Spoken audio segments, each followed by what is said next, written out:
जमाते इस्लामी दा हुकूमत साजी लई पीटीआई दे नाल ताउन तो इनकार। तर्जुमान जमाते इस्लामी कैसर शरीफ के मुताबिक जमाते इस्लामी दी पीटीआई तो इत्तेहाद के हवाले तो इब्तदाई मुशावरत मुकम्मल हो गई है। जमाते इस्लामी ने तय किया सी कि कौमी सतह ते तहरीक इंसाफ नाल इश्तराक अमल कौमी मफाद विच होएगा, लेकिन तहरीक इंसाफ ने अपने मौकफ नूं तब्दील किया है। तर्जुमान ने कहा है कि पीटीआई KPK च भी जिसनूं चाहे अपने मामला तय कर लैन, जमाते इस्लामी नूं खुशी होएगी। मीडिया नाल गुफ्तगू करदे होए नायब अमीर जमाते इस्लामी लियाकत बलोच दा कहना सी कि जमाते इस्लामी खैबर पख्तूनख्वा च पीटीआई तो इत्तेहाद नहीं करेगी। पीटीआई दे नाल कौमी ते सूबाई सतह ते एडजस्टमेंट दी गल होई सी, सिर्फ एक सूबे च इश्तराक नहीं कर सकते। आखिरी मरहले तहरीक इंसाफ दी क़यादत ने पैगाम दिता कि वह सिर्फ खैबर पख्तूनख्वा दी हद तक ताउन चाहते हैं, जबकि कौमी सतह से वह जमात इस्लामी दे नाल इश्तराक अमल च नहीं करनगे। लियाकत बलोच ने तहरीक इंसाफ के कायदीन नूं आगाह किया कि उन्हां दी तरफ तो बदले हुए दूसरे मौकफ ते मुशावरत तो बाद जवाब दिता जाएगा।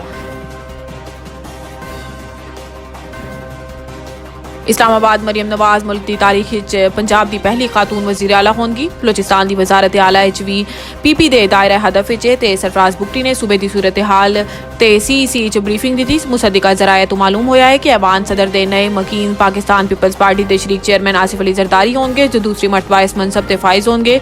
जराए के मुताबिक इस बारे पाकिस्तान मुस्लिम लीग नून की क़यादत बिलावल भुट्टो ते आसिफ जरदारी की मुलाकातों के दरमियान एक गल तय हो चुकी है कि वजीर आजम लई पीपल्स पार्टी मुस्लिम लीग नून के नुमाइंदे ते मुस्लिम लीग नून सदारत लई पीपल्स पार्टी के नुमाइंदे की हिमायत करेंगे। जिस तो बाद अगर सूरत हाल कोई गैर मुतवक्को तब्दीली नहीं आती तो आइंदा हुकूमत मुल्क के सदर आसिफ अली जरदारी ते वजीर आजम शहबाज शरीफ होंगे।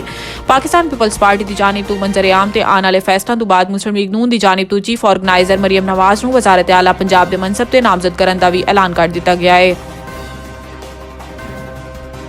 पीपल्स पार्टी मुराद अली शाह वजीर आला सिंध लई पसंदीदा उम्मीदवार। जराए दा इस हवाले तो कहना है कि पीपल्स पार्टी के हलके वजारत आला सिंध लई मुराद अली शाह पसंदीदा उम्मीदवार ने, ताहम वजीर आला सिंध लई फरियाल तालपुर, नासिर हुसैन शाह ते शर्जील मेमन के नाम भी जेरे गर्दिश ने।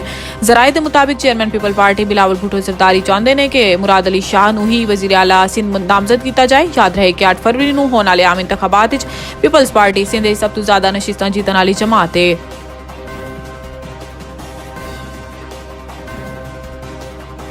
NH 46, 47 ते 48 का नोटिफिकेशन कलअदम करार देने की दरखास्त से फैसला महफूज।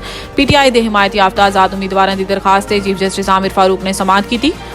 चीफ जस्टिस ने रिमार्क्स दिते कि जो इलैक्शन कमीशन नूं पता सी कि उन्हां दे कोल एक दरखास्त पई हुई है तो फिर क्या मुनासिब नहीं सी कि कमीशन नोटिफिकेशन तो पहले इस दरखास्त से फैसला करता।